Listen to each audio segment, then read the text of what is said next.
in addition to coining the phrase inbound marketing, I know a few years ago, as HubSpot was explaining the expansion into sales and service, they started to talk about a term called the flywheel.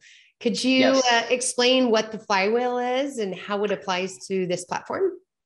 Absolutely. So the flywheel is kind of a new approach to the traditional sales funnel. So we're all familiar with the traditional funnel model where you have a lot of maybe leads coming into the system and you're trying to process those leads, get them marketing qualified and sales qualified and turn them into opportunities and then customers.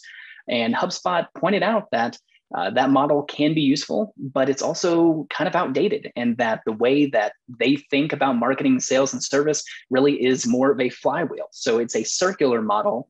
It starts with the attract phase. So in the attract phase, you're getting people to your website, you're getting them to engage with your content, you're just getting them into your ecosystem and starting to build that trust. But then the engage phase is where you're really building that trust. You get them to fill out a form on your website, to see a webinar or download a white paper. You're getting them to actually engage with your business, maybe subscribe to your newsletter, and they're learning more about you. And then ideally they become customers and they're in that delight phase. And then the delight phase, you're trying to go above and beyond. You're trying to really prove yourself to them, get those testimonials from them, keep learning from them so that you can ideally get more business from them.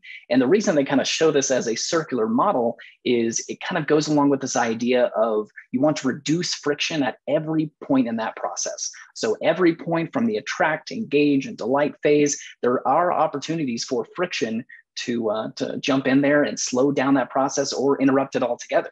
But with HubSpot, they made sure that they built their tools to actually accelerate that process for a lot of businesses, reduce that friction, and just help optimize a lot of these small to medium and now enterprise businesses that they work with. And to speak to that friction, some of the common things that I see is companies that have a marketing system over here and then a disconnected sales system over there.